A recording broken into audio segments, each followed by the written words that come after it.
چھوٹے سے گاؤں چک نمبر 19 کی کچی گلیوں میں ایک درمیانی گھرانے کی بیٹی حلیمہ رہتی تھی۔ وہ اپنی خوبصورتی اور نرمی مزاج کی وجہ سے پورے گاؤں میں مشہور تھی۔ اس کے والد کریم دین ایک محنتی کسان تھے جو صبح سویرے کھیتوں میں کام کرنے نکل جاتے۔ حلیمہ کی ماں زینت بی بی گھر کی دیکھ بھال اور بچوں کی تربیت میں مصروف رہتی۔ حلیمہ کے 2 چھوٹے بھائی اسکول جاتے تھے اور وہ خود 8ویں جماعت تک تعلیم حاصل کرنے کے بعد گھر کے کام کاج میں والدہ کا ہاتھ بٹانے لگی۔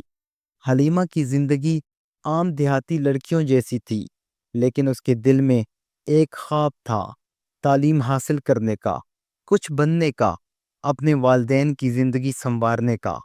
مگر گاؤں کے رسم و رواج اتنے سخت تھے کہ لڑکیوں کو سکول سے آگے پڑھانا والدین کے لیے باعث شرم سمجھا جاتا۔ اسی ماحول میں حلیمہ کی کہانی شروع ہوتی ہے، جہاں ایک طرف اس کی خواہشیں تھیں اور دوسری طرف معاشرتی رکاوٹیں۔ حلیمہ کے گھر کے قریب ہی رحمت خان کا ڈیرا تھا۔ رحمت خان گاؤں کے سب سے با اثر زمینداروں میں شمار ہوتا۔ اس کے بیٹے واجد کو اکثر گاؤں کے اسکول اور گلیوں میں آوارہ گردی کرتے دیکھا جاتا۔ واجد کی نظر کافی دنوں سے حلیمہ پر تھی۔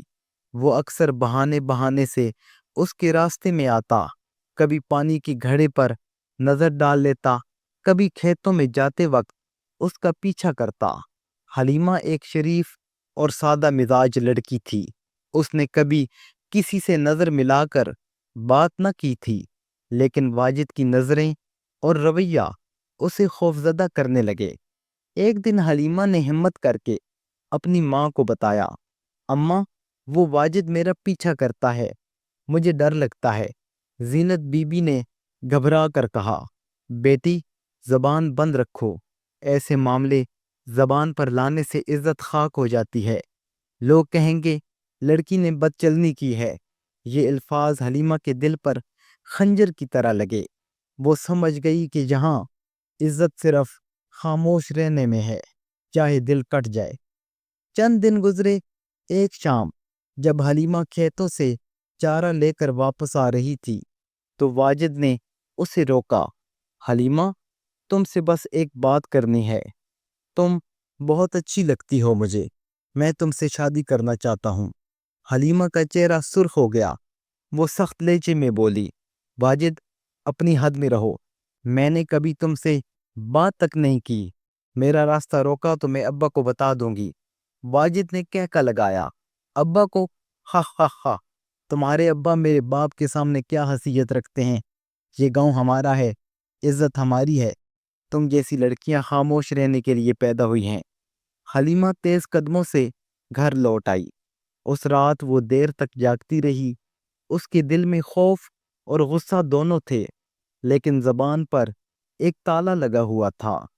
چند دن بعد گاؤں میں چرچا ہوا کہ واجد نے حلیمہ کے بارے میں دوستوں کے ساتھ بیٹھک میں باتیں کی ہیں۔ گاؤں کے لوگ سرگوشیاں کرنے لگے۔ کچھ نے کہا شاید سچ ہو، کچھ نے کہا واجد کی عادت ہے بڑکے مارنے کی، مگر تماشا پورے گاؤں میں لگ گیا۔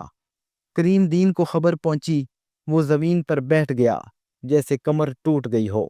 زینت بی بی رونے لگی۔ کریم دین بولا، یہ سب ہماری عزت کا سوال ہے، لوگ کیا کہیں گے؟ حلیمہ پر انگلیاں اٹھ رہی ہیں۔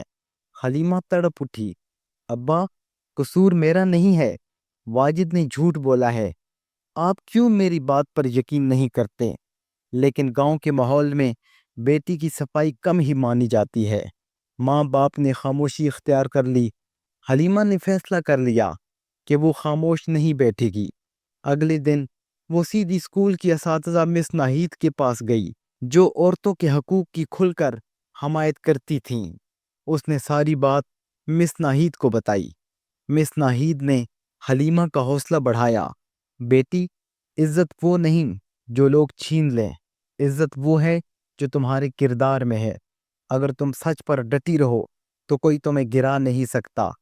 انہوں نے اس معاملے کو آگے بڑھایا۔ اور ڈسٹرکٹ پولیس آفیسر تک رپورٹ پہنچائی۔ واجد اور اس کے دوستوں کو طلب کیا گیا۔ گاؤں میں کھلبلی مچ گئی۔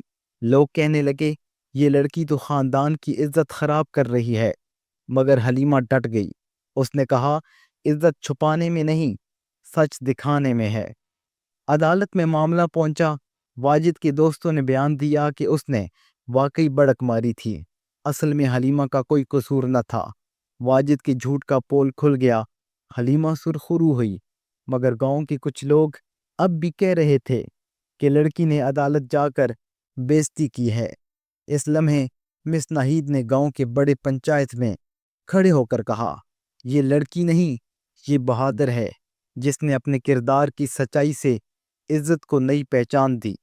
کچھ سال بعد حلیمہ نے تعلیم مکمل کی اور ایک سکول میں معلمہ لگ گئی۔ اب وہ گاؤں کی اور لڑکیوں کو پڑھاتی اور سکھاتی کہ عزت کبھی خاموشی میں نہیں بلکہ حق کے لیے آواز بلند کرنے میں ہے۔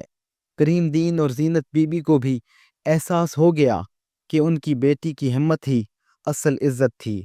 آج وہ فخر سے کہتے تھے یہ ہماری بیٹی ہے، ہماری عزت۔ عزت صرف لڑکی کے گھر بیٹھنے یا خاموش رہنے میں نہیں بلکہ سچائی اور کردار پر قائم رہنے میں ہے۔